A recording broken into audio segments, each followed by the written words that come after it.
दोस्तों, क्या आपने कभी गौर किया है कि हर सुबह सोकर उठने के बाद आप बिना सोचे समझे सबसे पहले अपने दांतों पर ब्रश कैसे चलाने लगते हैं? गाड़ी चलाते समय आपका पैर अपने आप ब्रेक पर कैसे दब जाता है, या दफ्तर से थककर घर लौटने पर आपका हाथ खुद ब खुद फोन उठाकर सोशल मीडिया पर क्यों चला जाता है? न्यूरोसाइंटिस्ट्स और शोधकर्ताओं के अनुसार हमारी जिंदगी के लगभग 40% काम कोई सोच समझकर लिए गए निर्णय नहीं होते, बल्कि वह हमारी आदतों का परिणाम होते हैं। हमारा दिमाग एक ऐसा ऊर्जा बचाने वाला अंग है जो हर एक बार बार किए जाने वाले काम को एक ऑटोमेटिक रूटीन में बदल देता है, जिसे हम आदत कहते हैं। चार्ल्स डुहिग की लिखी किताब द पावर ऑफ हैबिट यानी आदत की शक्ति मानव व्यवहार और न्यूरोबायोलॉजी के इतिहास की सबसे क्रांतिकारी किताब मानी जाती है। डुहिग ने प्रयोगशालाओं के शोधों और दुनिया की सबसे बड़ी कंपनियों का अध्ययन करके एक बहुत ही सरल लेकिन अचूक फॉर्मूला खोजा है, जिसे वह द हैबिट लूप यानी आदत का चक्र कहते हैं। यदि आप इस चक्र के विज्ञान को समझ लेते हैं, तो आप अपनी बरसों पुरानी सिगरेट पीने, जंक फूड खाने या टाल मटोल करने की सबसे खराब आदतों को हमेशा के लिए बदल सकते हैं और पढ़ाई, कसरत या निवेश की बेहतरीन आदतें अपने भीतर स्थापित कर सकते हैं। आज हम इस पूरी किताब के सभी अध्यायों को आधिकारिक क्रम के अनुसार बेहद विस्तृत रूप में बिना किसी काट-छांट के गहराई से समझेंगे। जब आप इस विस्तृत ऑडियो सफर के अंतिम शब्द तक पहुंचेंगे, तो अपनी आदतों को तोड़ने और नई आदतें बनाने का आपका नजरिया पूरी तरह बदल चुका होगा। तो अपनी आदतों के इस विज्ञान को समझने के लिए तैयार हो जाइए। मैं हूं आपका दोस्त किस्सा गोई पर, और आज हम पढ़ते हैं द पावर ऑफ हैबिट। अध्याय 1, chapter 1, the habit loop, how habits work. आदत का चक्र। आदतें कैसे काम करती हैं? चार्ल्स डुहिग इस किताब की शुरुआत यूजीन पॉली नाम के एक मरीज की अद्भुत चिकित्सा कहानी से करते हैं। यूजीन के दिमाग में एक भयानक वायरस के संक्रमण की वजह से उसके मस्तिष्क का वह हिस्सा पूरी तरह नष्ट हो चुका था जो नई यादें बनाता है। यूजीन अपनी जिंदगी की कोई भी नई बात सिर्फ 7 सेकंड से ज्यादा याद नहीं रख सकता था। वह अपने डॉक्टर का नाम, अपने घर का रास्ता या उसने 5 मिनट पहले क्या खाया था, सब भूल जाता था। लेकिन डॉक्टरों ने एक बहुत ही हैरान करने वाली बात नोटिस की। जब यूजीन को उसके नए घर में अकेला छोड़ दिया गया, तो वह खुद उठकर किचन में जाता था, फ्रिज से खाना निकालता था और वापस आकर टीवी देखने लगता था। जब वह घर से बाहर टहलने निकलता, तो बिना रास्ता याद रखे भी वह आधे घंटे बाद बिल्कुल सही सलामत अपने घर के दरवाजे पर वापस आ जाता था। जब डॉक्टरों ने उसके मस्तिष्क का स्कैन किया, तो पाया कि यादें मिटने के बाद भी उसके दिमाग का एक बहुत ही प्राचीन हिस्सा पूरी तरह सुरक्षित था, जिसे बेसल गैंग्लिया कहा जाता है। यह हिस्सा आदतों को संभालता है। यहीं से वैज्ञानिकों ने द हैबिट लूप यानी आदत के चक्र की खोज की। कोई भी आदत मुख्य रूप से 3 चरणों में काम करती है। 1, संकेत, क्यू। यह वह ट्रिगर होता है जो आपके दिमाग को ऑटोमेटिक मोड में जाने का इशारा करता है, जैसे आपके फोन का बजना या शाम का समय होना। 2, दिनचर्या, रूटीन। यह वह असल काम या कसरत होती है जो आप उस संकेत के मिलने पर करते हैं, जैसे फोन उठाना या सिगरेट जलाना। 3, पुरस्कार, रिवॉर्ड। यह वह अंत में मिलने वाला मानसिक या शारीरिक संतोष होता है जिससे आपके दिमाग को लगता है कि यह पूरा चक्र बहुत अच्छा था और इसे भविष्य में भी याद रखना चाहिए। जब यह चक्र बार बार घूमता है, तो संकेत और पुरस्कार के बीच एक गहरी न्यूरोलॉजिकल लालसा जन्म ले लेती है और आदत पूरी तरह पक्की हो जाती है। यदि आपको किसी भी पुरानी आदत को बदलना है, तो आपको उसके संकेत और पुरस्कार को समझे बिना सीधे दिनचर्या पर प्रहार नहीं करना चाहिए। अध्याय 2, chapter 2, the craving brain, how to create new habits. लालसा से भरा मस्तिष्क, नई आदतें कैसे बनाएं। इस अध्याय में लेखक हमें यह सिखाते हैं कि कैसे दुनिया की बड़ी कॉरपोरेट कंपनियां हमारे मस्तिष्क की इस लालसा का फायदा उठाकर हमसे नई आदतें बनवाती हैं और अपना सामान बेचती हैं। डुहिग यहाँ क्लॉड हॉपकिंस की कहानी सुनाते हैं, जिन्होंने 20वीं सदी की शुरुआत में पेप्सोडेंट टूथपेस्ट को पूरी दुनिया की आदत बना दिया था। हॉपकिंस से पहले लोग ब्रश नहीं करते थे, बाजार में टूथपेस्ट बिकते ही नहीं थे। हॉपकिंस ने एक बहुत ही अचूक संकेत ढूंढा, दांतों के ऊपर जमने वाली पीली परत। उन्होंने विज्ञापनों में कहा कि जब आप सुबह उठकर अपनी जीभ को दांतों पर फिराते हैं तो आपको एक परत महसूस होती है। इस परत को हटाने के लिए पेप्सोडेंट का इस्तेमाल करें और सुंदर मुस्कान पाएं। यह संकेत बहुत अच्छे से काम कर गया, लेकिन पेप्सोडेंट की असली सफलता का राज उसके पुरस्कार में छिपा था, जिसे हॉपकिंस ने भी अनजाने में शामिल किया था। पेप्सोडेंट के फॉर्मूले में पुदीने का तेल और कुछ ऐसे रसायन थे जो ब्रश करने के बाद मसूड़ों में एक हल्की सी झंझनाहट और ठंडक का एहसास कराते थे। लोगों के मस्तिष्क को उस झंझनाहट की ऐसी लालसा यानी क्रेविंग हो गई कि जब तक उन्हें सुबह वह झंझनाहट महसूस नहीं होती थी, उन्हें लगता ही नहीं था कि उनके दांत साफ हुए हैं। यदि आपको भी अपने भीतर कसरत करने की या सुबह जल्दी उठने की कोई नई आदत बनानी है, तो आपको एक स्पष्ट संकेत तय करना होगा, जैसे सोने से पहले अपने दौड़ने के जूते बिस्तर के ठीक बगल में रख देना। और अंत में खुद को एक स्पष्ट पुरस्कार देना होगा, जैसे कसरत पूरी करने के बाद अपनी पसंदीदा चाय पीना। जब आपका मस्तिष्क उस पुरस्कार की लालसा करने लगेगा, तो सुबह उठना आपके लिए कोई कठिन काम नहीं रह जाएगा, वह एक ऑटोमेटिक आदत बन जाएगा। अध्याय 3, chapter 3, the golden rule of habit change, why transformation occurs. आदत बदलने का सुनहरा नियम। रूपांतरण क्यों होता है? चार्ल्स डुहिग कहते हैं कि आप अपनी किसी भी पुरानी और खराब आदत को पूरी तरह से मिटा नहीं सकते। वह आदत आपके बेसल गैंग्लिया के न्यूरॉन्स में हमेशा के लिए दर्ज हो चुकी है। लेकिन आप आदत बदलने के सुनहरे नियम के तहत उस आदत को एक बहुत ही सुंदर और नई आदत में रूपांतरित जरूर कर सकते हैं। आदत बदलने का सुनहरा नियम यह कहता है, उसी संकेत यानी क्यू का इस्तेमाल कीजिए, उसी पुरस्कार यानी रिवॉर्ड को बनाए रखिए, लेकिन उसके बीच की दिनचर्या यानी रूटीन को पूरी तरह से बदल दीजिए। लेखक इसे समझाने के लिए अल्कोहलिक्स एनोनिमस यानी शराब की लत छुड़ाने वाली संस्था का उदाहरण देते हैं। जब कोई शराबी शाम को डिप्रेशन या अकेलेपन की वजह से शराब खाने जाता है, तो उसका संकेत होता है तनाव या अकेलापन। उसका पुरस्कार होता है मानसिक शांति और दोस्तों का साथ। यह संस्था उनके इस संकेत और पुरस्कार को नहीं बदलती। वह शराबी को एक ऐसा ग्रुप देती है जहां वह शाम को आकर बैठ सकता है, अपने दिल की बातें कर सकता है और बिना शराब पिए भी उसे वही मानसिक शांति और दोस्तों का साथ पुरस्कार मिल जाता है। यहाँ दिनचर्या बदल गई, शराब पीने की जगह बातचीत ने ले ली। लेकिन डुहिग यहाँ एक बहुत ही महत्वपूर्ण बात जोड़ते हैं। वह कहते हैं कि आदत बदलने का यह नियम तब तक पूरी तरह सफल नहीं होता जब तक कि आपके भीतर एक विश्वास न हो। जब जीवन में कोई बहुत बड़ा संकट आता है, तो इंसान वापस अपनी पुरानी आदतों की तरफ भागता है। लेकिन यदि उसे यह विश्वास हो कि वह बदल सकता है या वह किसी उच्च शक्ति पर भरोसा रखता है, तो उसका रूपांतरण हमेशा के लिए स्थायी हो जाता है।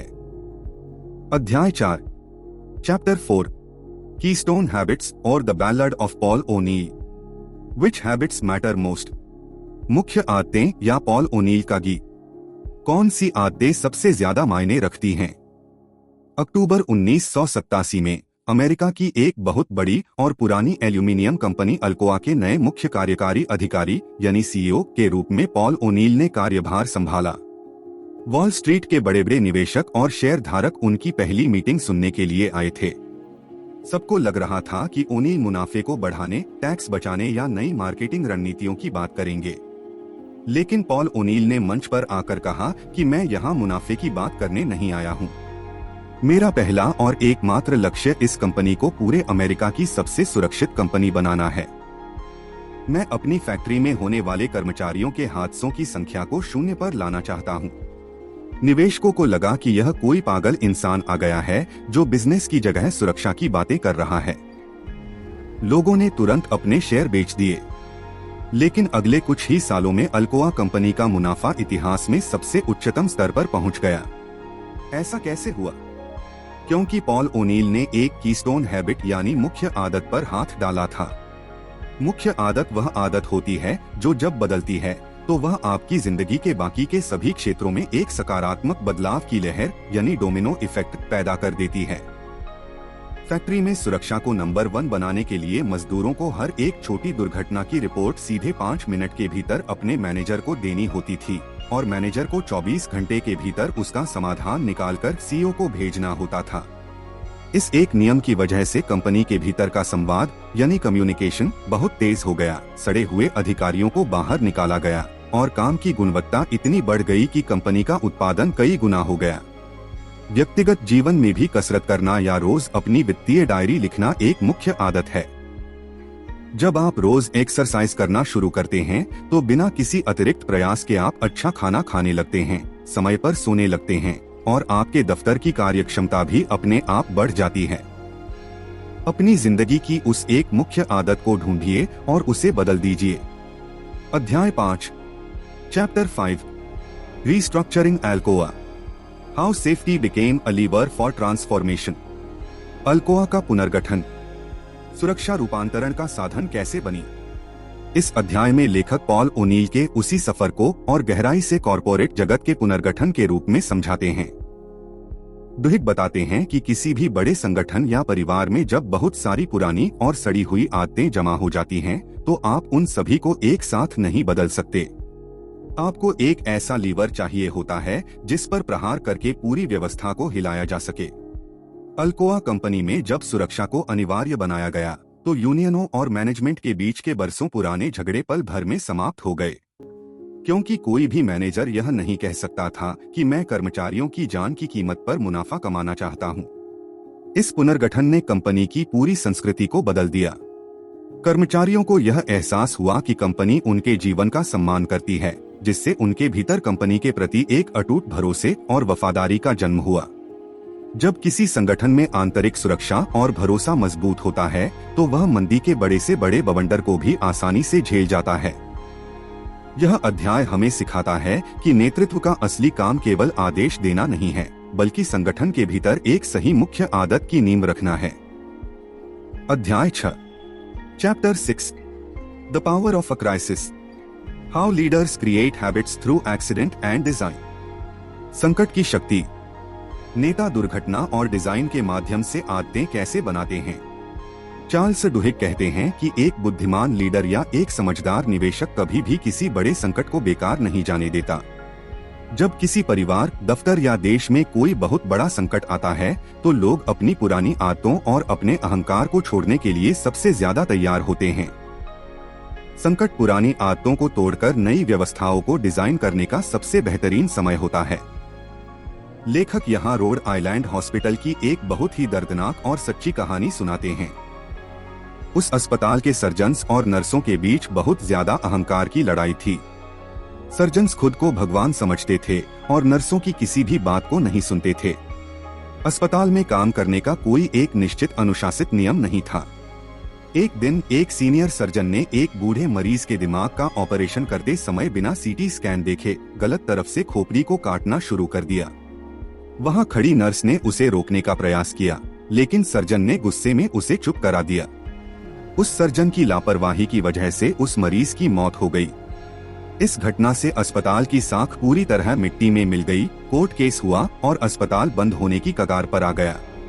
यह एक बहुत बड़ा संकट था, लेकिन अस्पताल के नए डायरेक्टर ने इस संकट का इस्तेमाल पूरी व्यवस्था को बदलने के लिए किया। उन्होंने ऑपरेशन रूम के भीतर एक वीडियो कैमरा अनिवार्य कर दिया और एक कड़ा नियम बनाया कि जब तक नर्स और डॉक्टर दोनों एक चेकलिस्ट पर हस्ताक्षर नहीं करेंगे, तब तक कोई भी सर्जन मरीज को हाथ नहीं लगा सकता। संकट के उस दबाव की वजह से डॉक्टरों को झुकना पड़ा और रोड आइलैंड हॉस्पिटल पूरे अमेरिका का सबसे सुरक्षित और आधुनिक अस्पताल बन गया। अध्याय 7, chapter 7, how Target knows what you want before you do, the science of prediction. कैसे टारगेट आपके जानने से पहले ही जान जाता है कि आप क्या चाहते हैं। भविष्यवाणी का विज्ञान। यह अध्याय डेटा साइंस और आधुनिक मार्केटिंग की दुनिया के उस गुप्त चेहरे को बेनकाब करता है जिसे देखकर आपके रोंगटे खड़े हो जाएंगे। चार्ल्स डुहिक बताते हैं कि अमेरिका की बहुत बड़ी रिटेल कंपनी टारगेट अपने ग्राहकों की आदतों को ट्रैक करने के लिए उनके डेटा का विश्लेषण किस हद तक करती है। टारगेट कंपनी ने अपने डेटा विश्लेषण में यह पाया कि जब कोई महिला गर्भवती होती है तो उसके शुरुआती 3 महीनों में उसकी खरीदारी की आदतें बिल्कुल बदल जाती हैं। वह अचानक बिना खुशबू वाले साबुन, जिंक और कैल्शियम की दवाइयाँ और बड़े आकार के कपड़े खरीदने लगती है। कंपनी ने अपनी कंप्यूटर कोडिंग को इस तरह डिजाइन किया कि जैसे ही किसी महिला के डेटा में यह बदलाव दिखाई देता, कंपनी उसके घर के पते पर शिशुओं के कपड़ों, डायपर्स और खिलौनों के डिस्काउंट कूपन्स भेजना शुरू कर देती थी। एक बार एक बहुत ही गुस्से में भरा हुआ पिता टारगेट के स्टोर मैनेजर के पास पहुंचा। उसने कूपन दिखाते हुए चिल्लाकर कहा कि मेरी बेटी अभी हाई स्कूल में पढ़ती है, वह एक बच्ची है और तुम उसे शिशुओं के डायपर्स के कूपन भेजकर क्या उसे बिगाड़ना चाहते हो। मैनेजर ने माफी मांगी, लेकिन जब कुछ दिनों बाद उस पिता ने अपनी बेटी से बात की तो उसे पता चला कि उसकी बेटी सचमुच गर्भवती थी और इस बात की खबर उस पिता को लगने से पहले टारगेट कंपनी के कंप्यूटर को लग चुकी थी। कंपनियां जानती हैं कि जब आपकी जिंदगी में कोई बड़ा बदलाव आता है, जैसे आपकी नई नौकरी लगती है या आपकी शादी होती है, तब आपका पुराना हैबिट लूप पूरी तरह कमजोर होता है। उस समय आपको किसी नए ब्रांड की आदत डालना सबसे आसान होता है। हमारी आदतें आज डिजिटल दुनिया की सबसे बड़ी कमोडिटी बन चुकी हैं। अध्याय 8, chapter 8, Saddleback church and the Montgomery bus boycott. How movements happen. Saddleback church और मॉन्टगोमरी बस बहिष्कार आंदोलन कैसे होते हैं। अब लेखक आदतों के विज्ञान को सामाजिक धरातल पर ले जाते हैं। वह समझाते हैं कि कोई भी बड़ा सामाजिक आंदोलन या क्रांति कैसे शुरू होती है। हरारी की तरह डुहिक भी मानते हैं कि बड़े सामाजिक बदलावों के पीछे सामाजिक आदतों यानी सोशल हैबिट्स का एक बहुत बड़ा हाथ होता है। डुहिक 1955 के अमेरिका के मोंटगोमरी शहर के प्रसिद्ध बस आंदोलन की कहानी सुनाते हैं। रोजा पार्क्स नाम की एक अश्वेत महिला ने बस की सीट एक श्वेत पुरुष को देने से मना कर दिया, जिससे पुलिस ने उन्हें गिरफ्तार कर लिया। इससे पहले भी कई अश्वेत लोग गिरफ्तार हुए थे, लेकिन तब कोई आंदोलन नहीं हुआ था। इस बार ऐसा क्या अलग था? रोजा पार्क्स उस शहर के सामाजिक ताने बाने की एक बहुत ही लोकप्रिय और सक्रिय सदस्य थीं। वह कई धार्मिक संस्थाओं, सिलाई क्लबों और सामाजिक समूहों से जुड़ी हुई थीं। उनके बहुत सारे पक्के दोस्त थे। रोजा पार्क्स की गिरफ्तारी की खबर सुनते ही उनके दोस्तों के बीच पीयर प्रेशर और सामाजिक आदतों का चक्र सक्रिय हो गया। डुहिक कहते हैं कि कोई भी आंदोलन मुख्य रूप से 3 चरणों में फैलता है। पहला चरण, आंदोलन की शुरुआत घनिष्ठ मित्रों के बीच की गहरी दोस्ती के रिश्तों से होती है। दूसरा चरण, यह आंदोलन तब बड़ा बनता है जब इसमें कमजोर कड़ियों का सामाजिक दबाव जुड़ता है, यानी समाज के वो लोग जो रोजा पार्क्स को सीधे नहीं जानते थे, लेकिन अपने दोस्तों की नजरों में खुद को सही साबित करने के लिए वह भी उस आंदोलन का हिस्सा बन जाते हैं। इसी चरण में मार्टिन लूथर किंग ने पूरे शहर की बसों का बहिष्कार करने का ऐतिहासिक निर्णय लिया। तीसरा चरण, आंदोलन तब एक स्थायी क्रांति बनता है जब लीडर लोगों के भीतर एक नई सामाजिक आदत और एक नया विश्वास पैदा कर देता है। जब तक समाज की आदतें नहीं बदलती, कोई भी कानून लंबे समय तक टिक नहीं सकता। अध्याय 9, chapter 9, the neurology of free will. Are we responsible for our habits. स्वतंत्र इच्छा की न्यूरोलॉजी। क्या हम अपनी आदतों के लिए जिम्मेदार हैं? अब हम इस पूरी किताब के सबसे गंभीर, कानूनी और दार्शनिक अध्याय पर पहुंच गए हैं। क्या मनुष्य के पास स्वतंत्र इच्छा है या वह अपनी आदतों का एक लाचार गुलाम मात्र है? यदि हमारी आदतें हमारे बेसल गैंग्लिया में ऑटोमेटिक मोड पर चलती हैं, तो क्या किसी आदत के वश में आकर किए गए अपराध के लिए उस इंसान को सजा मिलनी चाहिए? लेखक यहाँ 2 अलग अलग वास्तविक कहानियों की तुलना करते हैं। पहली कहानी ब्रायन थॉमस की है। ब्रायन अपनी पत्नी से बहुत प्यार करता था। वह स्लिप टेरर नाम की एक भयानक मानसिक बीमारी का शिकार था, जिसमें नींद में चलते हुए उसका दिमाग पूरी तरह से आदिम सुरक्षा मोड में चला जाता था। एक रात सोते समय उसे सपना आया कि कोई अजनबी उसकी पत्नी पर हमला कर रहा है। उसने अपनी पत्नी को बचाने के लिए उस अजनबी का गला दबा दिया। जब वह सुबह उठा तो उसने देखा कि उसने नींद की उस ऑटोमेटिक आदत के वश में आकर अपनी सगी पत्नी का कत्ल कर दिया था। कोर्ट के न्यूरोसाइंटिस्ट्स ने यह सिद्ध किया कि उस पल में ब्रायन का सचेतन मन पूरी तरह बंद था, इसलिए उसे बेकसूर मानकर बरी कर दिया गया। दूसरी कहानी एंजी बकमैन की है। एंजी एक बहुत ही अमीर और पढ़ी लिखी महिला थी, जिसे जुए की बहुत भयानक आदत लग चुकी थी। उसने जुए के चक्र में अपने माता पिता के करोड़ों रुपए और अपना पूरा घर दांव पर लगा दिया और पूरी तरह कंगाल हो गई। उसने कोर्ट में केस किया कि कसीनो की कंपनियों ने मेरे दिमाग की लालसा का फायदा उठाकर मुझसे यह आदत बनवाई है, इसलिए मैं इस कर्ज के लिए जिम्मेदार नहीं हूँ। लेकिन कोर्ट ने उसकी दलील को पूरी तरह खारिज कर दिया। इन दोनों में क्या फर्क था? विपरीत परिस्थितियों के बावजूद एंजी बकमैन को होश में रहते हुए यह पता था कि उसे जुए की एक बहुत ही बुरी लत लग चुकी है और वह चाहती तो डॉक्टरों के पास जाकर या किसी रिहैब सेंटर में जाकर अपनी उस आदत को बदलने का प्रयास कर सकती थी। उसने अपनी उस आदत की जिम्मेदारी नहीं ली। बेंजामिन ग्राहम और डेविड गॉगिंस की तरह चार्ल्स डुहिग भी अंत में यही कड़ा सच बताते हैं कि एक बार जब आप अपनी आदतों के इस विज्ञान को समझ जाते हैं, जब आपको पता चल जाता है कि आपका संकेत और आपका पुरस्कार क्या है, तो उस आदत को बदलने की 100% जिम्मेदारी सिर्फ और सिर्फ आपकी अपनी है। आप बहानों की दीवार के पीछे छिप नहीं सकते। अध्याय 10 कंक्लूजन। दोस्तों, आज हमने चार्ल्स डुहिग की युगांतकारी किताब द पावर ऑफ हैबिट का एक अत्यंत वैज्ञानिक, व्यावहारिक और जीवन बदलने वाला सफर पूरा किया है। हमने सीखा कि हमारी जेब का खाली होना, हमारे शरीर का अस्वस्थ होना या हमारे रिश्तों का बिखरना, यह सब हमारी रोज की उन छोटी छोटी अचेतन आदतों का ही परिणाम है जो हमारे दिमाग के बेसल गैंग्लिया में चल रही हैं। आदतों को बदलना कोई एक दिन का चमत्कार नहीं है। इसके लिए आपको सजग होना होगा, अपने हैबिट लूप को पहचानना होगा। आज ही से छोटे कदम उठाना शुरू कीजिए। अपने अकाउंटेबिलिटी मिरर के सामने खड़े हो जाइए। अपनी उस एक सबसे खराब आदत को लिखिए जो आपकी प्रगति को रोक रही है। उसके संकेत और उसके पुरस्कार को ढूंढिए और उसके बीच की दिनचर्या को आज ही बदल दीजिए।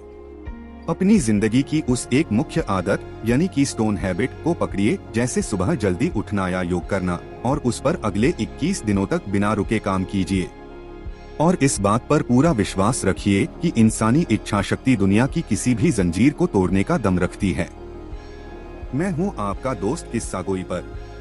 अगर आज के इस वैज्ञानिक और प्रेरक सफर ने आपके दिल को छुआ है, आपके भीतर एक नई सकारात्मक आदत बनाने की प्रेरणा जगाई है, तो इस ऑडियो बुक समरी को अपने परिवार, अपने बच्चों और उन सभी दोस्तों के साथ जरूर शेयर कीजिए जिन्हें आप जीवन की इस चूहा दौड़ से बाहर निकलकर एक अनुशासित और समृद्ध जीवन जीते हुए देखना चाहते हैं। अगले एपिसोड में मिलेंगे एक और महान किताब के रहस्यों और खूबसूरत कहानियों के साथ। तब तक सीखते रहिए, अपनी आरी की धार को तेज रखिए और अपनी आदतों के मालिक खुद बनिए। धन्यवाद।